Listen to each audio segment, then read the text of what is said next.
dia mbola faly tafana amintsika indray ny tenako manaraka tsy tapaka nyity fandarana ara-panatsizahantena trade union eto amin'ny fahitalavitra Malagasy TV. Tsara ihany mampafantatra fa dia azonareo arahana ao amin'ny Star Times, canal Star Times, canal 748 izao fandarana ara-panatsizahantena izao. Ary anareo mpankafy sy mpanaraka an'ireny tambajotra serasera Facebook sy YouTube ireny dia mahita ihany koa nareo rehefa miditra ao amin'ny page-ny Malagasy TV. Izay no ela indro aromeko anareo ny lohatenin'ny fandarantsika androany.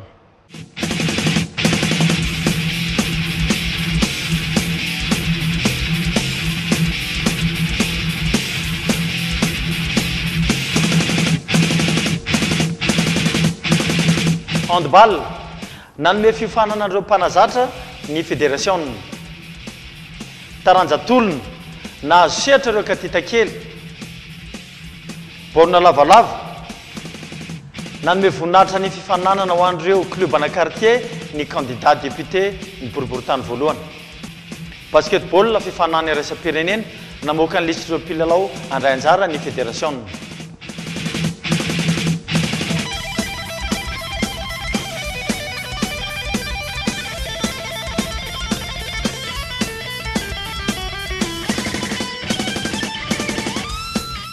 Anbatsika fandarana arana dia hiditra amin'izany fandarana voalohantsika iresana manodidina an'ireo taranjam-panatsizahantena izay anisany nahoraka tamin'ny fahagarenandro iny. Ny voalohany amin'izany dia andaontsika iresaka aloha mahakasika ny taranja handball. Notontosaina tetsy amin'ny lapan'ny fanatsizahantena sy kolontsaina Mahamasina ny fiofanana azahoana licence D ho an'ireo mpanazatra misa roapolo mianadahy izay nikarakarain'ny fédération malagasy ny taranja handball. Donc raha antsika andresika ny fanaovana tamin'ny filohan'ny fédération ny resany manodidina an'izany fiofanana izay nikarakaraina tetsy amin'ny lapan'ny fanatsizahantena sy kolontsaina tetsy Mahamasina izany. Misy marina ny fiofanana ho an'ireo mpanazatra izay isan'ny fepetra lehibe napetraka ny fédération internationale mihitsy izy io sy ny confédération internationale ho an'ity taranja handball ity ka zay tsy manaraka zay tsy manana misy diplôma tsy maintsy tratrarina zany. Ka raha tsy manana an'io diplôma io dia tsy afaka manazatra ekipam-pirenena. Dia izay no nahatonga izao fiofanana izay vao sambany tamin'ny tantara fiofanana mpanazatra izay ampanaovan'ny fédération internationale sy ny confédération internationale fiaraha-miasa amin'ny fédération malagasy ny handball. Sur cette semaine, je viens faire la formation de la licence D, qui est le premier niveau pour les entraîneurs, qui ira donc jusqu'à la licence A, qui leur permettra d'encadrer des équipes nationales sur des compétitions internationales. La licence D leur permettra en particulier d'encadrer les équipes jeunes sur le Challenge Trophy que la Fédération internationale organise pour le développement de tous les pays actuellement en voie de développement. Et vous avez, vous, la chance à Madagascar d'organiser ce Challenge Trophy du 16 au 20, je crois, ou du 20 au 26 mai ici. C'est ça. Voilà. Donc, raha zay no mahakasika ny taranja handball mbola taranja natokana ho an'ny daholobe ihany ho resantsika manaraka dia tsina zany fa ny taranja basketball. Manana fifananana iraisam-pirenena lehibe anankiroa ny fédération malagasy ny taranja basketball amin'ity volana May ity. Ny voalohany moa dia ny Akonoa izay ho tanterahana atsy amin'ny Seychelles manomboka amin'ny fahaenina ny volana May ho avy izao ary tsy farana raha tsy amin'ny faha 1 ny volana May. Noho izany indrindra dia nivoaka ny lisitra mpilalao valo mianadahy izay andray anjara amin'izany dia ao amin'ny sokajy vehivavy dia misy ny Arena, Estelle, Fideline ary Sahaza. Ho an'ny sokajy lehilahy kosa indray dia misy ny Ulrich, Famentso, Arante ary Loïc. Ankoatran'ireo Akonoa ireo dia misy ihany koa ny fanomanana iadena ny tapakely ny lalao olimpika 2024 izay atao an'ny Paris dia efa manomana ao anatin'izany ary dia fantatra ihany koa fa dia efa andeha hanainga ho any Hongrie sy hiatrika an'izany dingan'ny fifanitsanana amin'ny azo ny tapakely izany ny ekipany Ankoay lehilahy izay ahitana ny Eliandremampiona, Livio Ratinarivo, Alpha Arnold ary Anthony Nelson. Tsara aloha manamarika fa dia anainga rapitso sy afaka pitso avokoa ny délégation malagasy hiatrika an'izany fifananana iraisam-pirenena izany. tsara ihany manamarika fa ho an'ny ankoa lehilahy amin'izany fiadenany tapakila olimpika zany dia ekipa anankitelo firenena anankitelo no adversairany ny voalohany dia iona avy hatrany amin'ny Lituanie izy ireo ary ny faharoa moa zany dia iona avy hatrany koa amin'ny ekipan'ny Allemagne ary ny farany mihaona amin'ny ekipan'ny Rosia mbola omenanareo mendalinao ihany vokatra mandritra zany rehetrarehetra zany fa ny tsara aloha dia fantatra fa manomboka amin'ny 19 ny volana May zany fifananana zany ary tsy farana raha tsy amin'ny 17 ny volana May any Hongrie.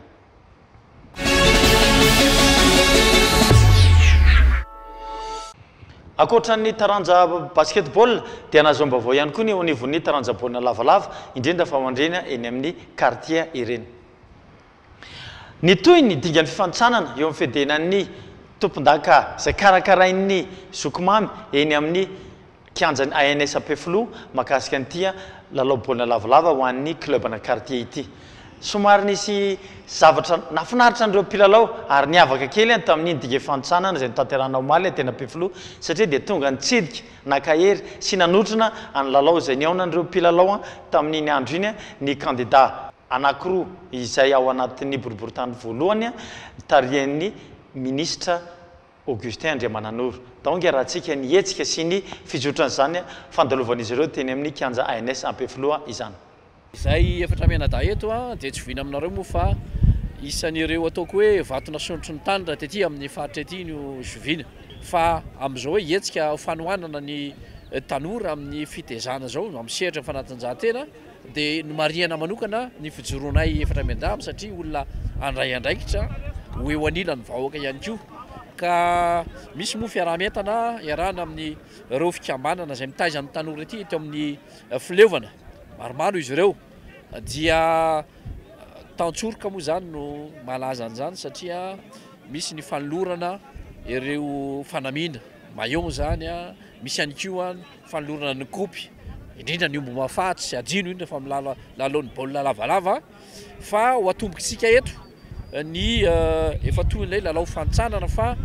eo amin'ny herinandro vitsivitsy eo tsika dia ho tonga any amin'ny atsasadalana sy ny famaranana zany manaroatra ihany koa zany isika mampita ireo heverina fa sotoavina tokony hipetraka amin'ity boriboritany voalohany ity raha ny fitezana ny tanora sy ny lafiny fanatanjahantena indrindra ny sehatry ny baolina lavalava ihany koa fa dia ankehitriny zay dia mifaly nanao ny coup d'envoi androany ary ho maritsika zany zavala zany hoe ho ataotsika tena milay.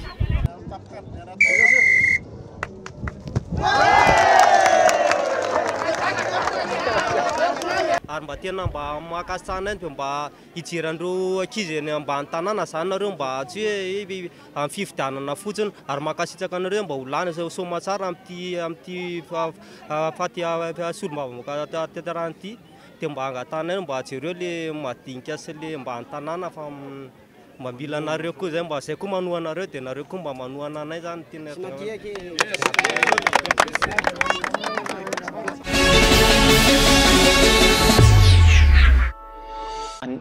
akoatran'ireo taranja eo amin'ny daholobe dia anisana azo am-baovao ihany koa ny eo amin'ny taranja natokana ho an'ny olo-tokana ary indrindraindrindra moa zany dia no amin'ny taranja ayady ny voalohany amin'izany dia ny taranja ayady tolona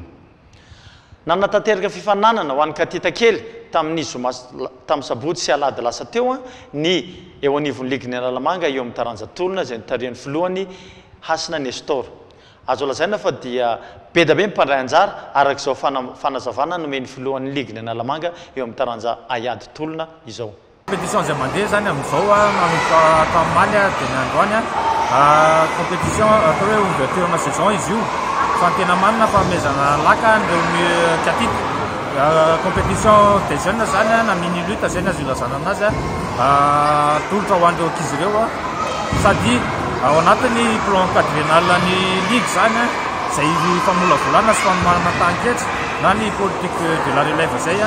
dia zay ny antony izao fanombohana ny compétition amin'ity taona ity izao.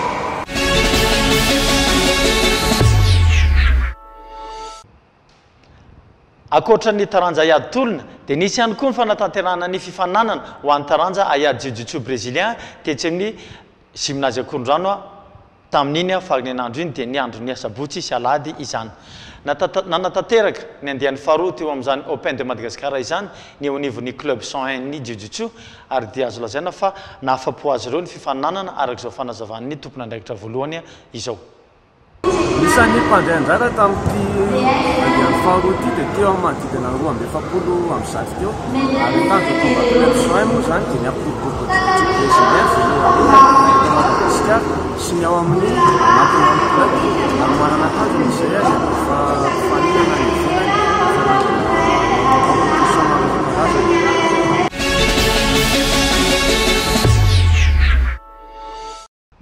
Akoatran'izay dia nazaom-bavao eo amin'ny fito-bavao indray no meko anareo satria dia nisy ny fifaninanana iraisam-pirenena nazahotsika vokatra tany ivelany izay omeko anareo hoe dia ny voalohany amin'izany eo amin'ny taranja handball satria dia mialatsy indrindra ny voalohany amin'izany dia ny eo amin'ny taranja tennis de table nahazo ny anaram-boninahitra tompon-dakan'ny Afrika eo amin'ny fiadiana tompon-dakan'ny Afrika ho an'ny vondrona atsinanana ny ekipan'ny kipam-pirenena malagasy eo amin'izany taranja tennis de table zany izay nitarihan'ny Vabiora Kotomanana rehefa nandresany Razafinarivo Antoine teo amin'ny lalao famaranana tamin'ny seta efatrano ray. Sahala amin'izany ihany koa teo amin'ny sokajy vehivavy dia lasa ny Hanitra Karaina Raharomanana ny anaram-boninahitra rehefa nampiondrika an'ilay teratany Ougandaise Nangazy Judith tamin'ny seta efatrano ray ihany koa ity tompon-daka malagasy vehivavy ity. Akoatran'izay eo mitaranja baolina lavalava dia tsara ihany koa ny vokatra ho an'ny ekipam-pirenena malagasy sokajy zandry ny latsaka ny 12 taona zazalahy sy zazavavy na ny maki U18 lahy sy vavy zany satria ho an'ny sokajy vehivavy dia nandresy any Maurice tamin'ny isa 125 ny maki vehivavy izay nahazo ny aram-boninahitra eo amin'ny Aroi 424 ary tompon-daka lefitra kosa indray ny sokajy zazalahy rehefa lavin'ny La Réunion tamin'ny isa 70 tatsy amin'ny Sola Réunion izay nitaterahana tamin'ny faharin'andro lasa teo. Ary ny farany dia no mitaranja iady judo nahazo ny medaly alimo i Laura Sonaivo rehefa nifaninana nandritra ny fiadenana tompon-dakan'ny Afrika izay nitaterahana tany Le Caire Egypte tamin'ny herinandro lasa teo iny. Ho an'ny mpikatroka hafa kosa indray dia azo lazaina hoe tsara ihany vokatra satria ho an'ny Natasa teo amin'ny latsaky ny 27 kilao dia latsaka izy teo any amin'ny dingan'ny fifantsanana andro voalohany ary ho an'ny Angelo kosa teo amin'ny latsaky ny 90 kilao dia tany amin'ny andro faharoa izy no nihitsana rehefa lavin'ilay Egyptianina tompon-daka eran-tany. Eto moa zany dia azo lazaina fa dia omena anareo ny vaovao mahakasika an'izany rehefa tonga eto toerana ireo mpikatroka antsika ireo fa hatreto aloha dia vaovao fitom-baovao ihany no azoko nomena anareo tamin'ity androany ity.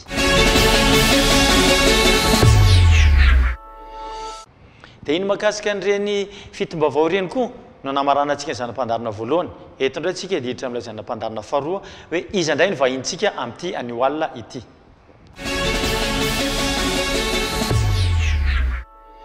Ny malagasy rugby na ny marimarina kokoa dia ny filohan'izany malagasy rugby zany Marcel Rakotomalala no vahintsika eto. Iresaka manodidina ny fifaninanana adenana tompon-dakan'ny Afrika izay tanterahana amin'ny sabotsy ho avy zao izany filohan'ny malagasy rugby zany iresany mahakasika ny fototra-fitrasa ireo fanomanana amin'ny mpilalao ary indrindrandrindra ihany koa hoe manahoana Madagasikara amin'ny fiatrena izany fifaninanana izany. Ndahoary. Tena hoe tena raha physiquement techniquement tena efa tena tompony izy ary zay mihitsy moa ny antony hoe nampidirana azy meloa zany mise au vert efa tamin'ny latsinainy nanomboka ny mise au vert ny ankizy ary manao entraînement 2 fois par jour amin'ny maraina sy amin'ny hariva ary tena hoe vonona mihitsy zany ny ankizy vonona ara-panahy ara-batana ara-tsaina zany zavatra ohatr'izany zany efa tena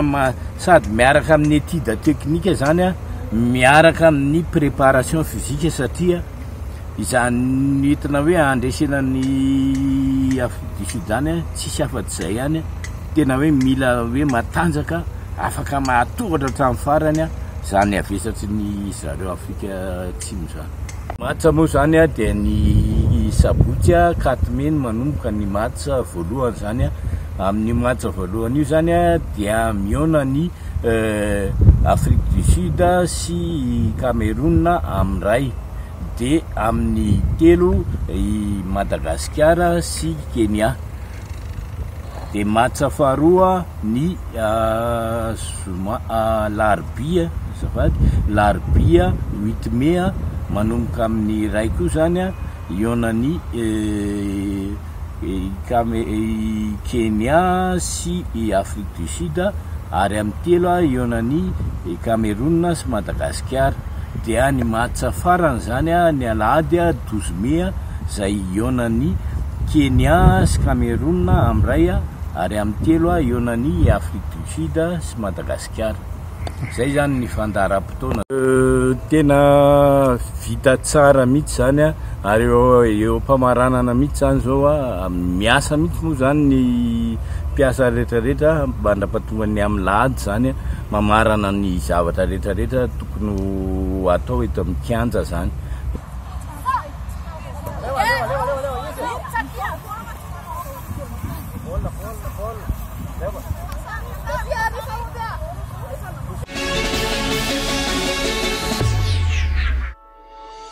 Mbola mpitsabo eo anivon'izany malagasy rugby ihany koa no entintsika eto amin'izany mpandana fahatelo ao amin'ny fanatanjahantena sy ny fahasalamana satria dia io moa zany zao no malaza eto ary dia tafiresaka amintsika ihany koa ny mpitsabo ny malagasy rugby sy ny marimarina kokoa zany dia ny kipenena malagasy ny maki hoe inona zany zao ny zavatra tena hoe zavatra mpiseho matetika amin'ireo mpilalao ireo amin'izao herinandro mialohan'ny fiatrena ny fifaninanana izao. Ny zavatra tena tandremana zao herinandro alohan'ny match zao dia ny faharatrana. Donc mila atao tsara ny échauffement amin'ny zavatra izay atao rehetra mba hisorohana an'izay hoe ratra zay. Ny blessure hita matetika aloha amin'ny resaka rugby ny luxation na épaule sy ny entorse na cheville zay. Dia ny tsy blessure moa zany filazana anazy fa ny crampe musculaire ohatrohatr'izay ireny karazana blessure. Ny fitsaboana serana amin'izay aloha ny prévention aloha ny entraînement mila atao tsara, ny étirement koa mila avy tena tsara satria une fois raha tsy étirement nity izy dia marary izy ny ampitsin'iny. Dia ny zavatra hitsaboana anazy indray moa zany amin'ny maha-kiné hitondraka anazy manao massage rehefa mila massage izy, manao mobilisation za rehefa mila mobilisation izy.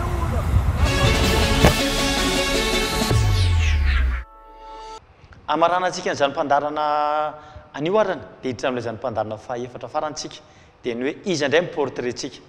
mpilalao vao misandratra eo amin'ny sikajazavavy izay andeha hiatrika ny fifaninanana kinoa any SSL no vahintsika atao miportret dia tsy iza zany fa i Arena Rasolofonjanahary tsy andrely zay ndao ry ampahafantarina antsika hoe iza moa i Arena eo amin'ny tontolon'ny taranja basketball.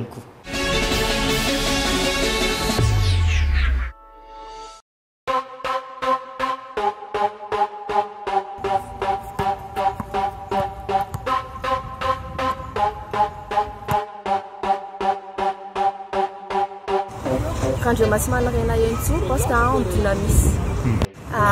Voalohany aloha dia nen'ilay stade anay tao basket foana hatramin'izay fa mbola kely dia nenay koa tao amin'ny équipe nationale dia hoe alao koa zahana ohatran'ny nenay dia mahita an'ilay joueur le Jély sy ny Christian ireny dia hoe alao mba hanao basket fa tsy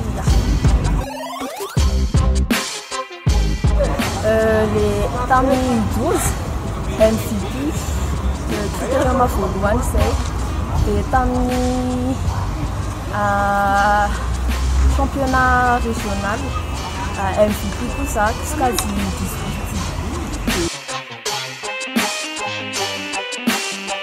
Faneliky zany dia hoe lasa lavitra tafiditra ao anatin'ilay joueuse any ivelany ohatra hoe NCAA na mbola ambony indrindra dia WNBA.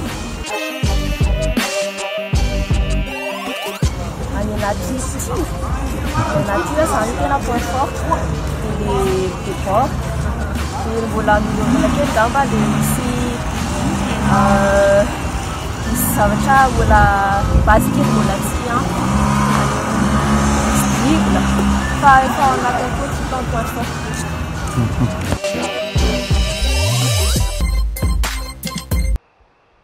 Dia iny portrait ny Arena iny koa ry mpijerajaina no nety sady namarina ty fandanana ny mpanajahantena trade union ty any Oalina. Eto ny tenako dia tsy haiko ny tsisy ohatran'ireo teknisianina tarihan'ny Tiana Razanakoty sy Zara Lapinoa miaraka amin'ny Renault sy Rimial tianay izay manao ny aintsio zavatra mampita sary sy ny feo any amintsika mpanaraka ny fandarina isan-tokantrano ary koa isaorana ihany koa ny article rary etsy andrefanambojanahary izay nampiakanjony tena amin'izao ary koa nampiaingo ny plateau eto amin'ity Trade d'Union ity